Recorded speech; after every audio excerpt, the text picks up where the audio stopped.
A habaneira.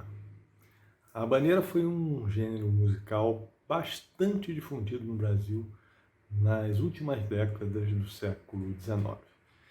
Talvez não tenha tido o mesmo peso, a mesma importância de gêneros como a polca, a valsa e o tango. Mas, inegavelmente, foi um gênero bastante popular e está presente na obra de compositores do quilate de Chiquinha Gonzaga e Ernesto Nazaré, por exemplo. A origem da habaneira remonta às primeiras décadas do século XIX e nos leva a Cuba, como o próprio nome diz. A primeira peça com esse rótulo, a habaneira, foi publicada em 1842, segundo os musicólogos cubanos. Mas eles destacam que já havia peças com as características rítmicas da habaneira já desde as décadas de 1820 e 1830. A habaneira surgiu justamente do modo como os músicos cubanos, músicos negros cubanos, tocavam as contradanças. Contradança, por sua vez, é um termo meio genérico que dá conta assim da música e da dança que eram praticados nos bailes das cortes europeias nos séculos XVIII até antes, né? E que, por consequência, era uma música que também foi muito exportada para os bailes das colônias, né? Das colônias espanholas, especialmente. Nos bailes que aconteciam nessa época em Havana, né, bailes, aliás, muito falados na literatura, muito comentados como muito animados, né, famosos pela animação, nesses bailes começou a aparecer uma célula rítmica característica nessas contradanças, que era essa célula rítmica aqui.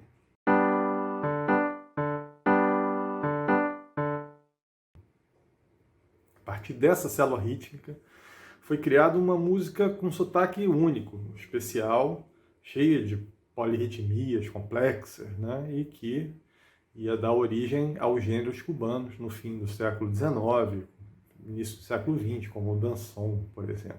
Enfim.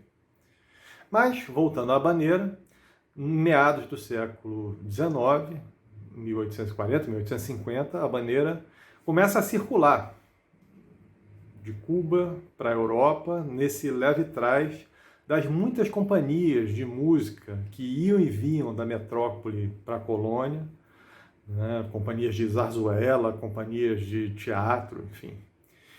E aos poucos passou-se a identificar esse sotaque diferente nas contradanças e, com o tempo, passaram a se referir especificamente a essa música como canções havaneiras, canções de Havana, né? Ou simplesmente havaneiras ou habaneiras. A habaneira, então, vai adquirir uma popularidade enorme na Europa entre 1850 e 1860, sendo, enfim, muito compostas por muitos músicos europeus e chegando até a serem muito difundidas até entre os compositores de música clássica, compositores espanhóis e franceses. A habaneira vai chegar no Brasil na década de 1860, né, como um reflexo desse sucesso na Europa. Então a gente vê que ela vem mais da Europa do que diretamente da América Espanhola, né? A gente encontra anúncios de partituras de habaneiras de compositores franceses e espanhóis publicados nos jornais do Rio de Janeiro. O primeiro desses anúncios que eu encontrei foi em 1863. Aos poucos, os compositores brasileiros começam a mexer com a habaneira, né? E aos poucos eles vão usando e misturando elementos rítmicos da habaneira com os outros gêneros que já eram praticados por aqui, especialmente a polca e o tango, né? No Brasil, a habaneira conservou esse desenho rítmico característico, né? Original, esse tem, tadan, tan, tan. Num certo sentido, talvez a habaneira tenha sido menos modificada, vamos dizer assim, do que a polca e o tango. Tanto é que a gente fala em polca brasileira, né, e principalmente tango brasileiro, e você não fala em habaneira brasileira. Existe, né? Talvez as modificações não tenham sido tão profundas, tenha se conservado mais perto aquele caráter original. Mas essas mudanças, elas aconteceram, claro. E, para exemplificá-las, eu vou trazer aqui para a gente ouvir uma habaneira da Chiquinha Gonzaga. Talvez seja a Chiquinha, dentre todos os compositores brasileiros, a que tenha mais se dedicado à habaneira. Ela compôs várias habaneiras.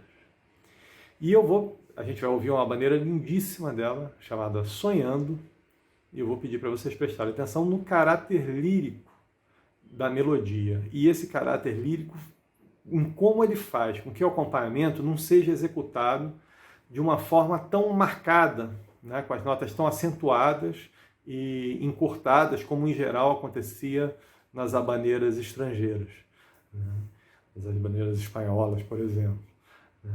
E vocês vão reparar também que esse mesmo lirismo da melodia induz também um acompanhamento mais espalhado, como aconteceu em todos os gêneros abrasileirados, né? Esse acompanhamento se espalha e aqui a gente vai ver ele aparecendo numa levada de choro, justamente. Então, com vocês, de Chiquinha Gonzaga, Sonhando.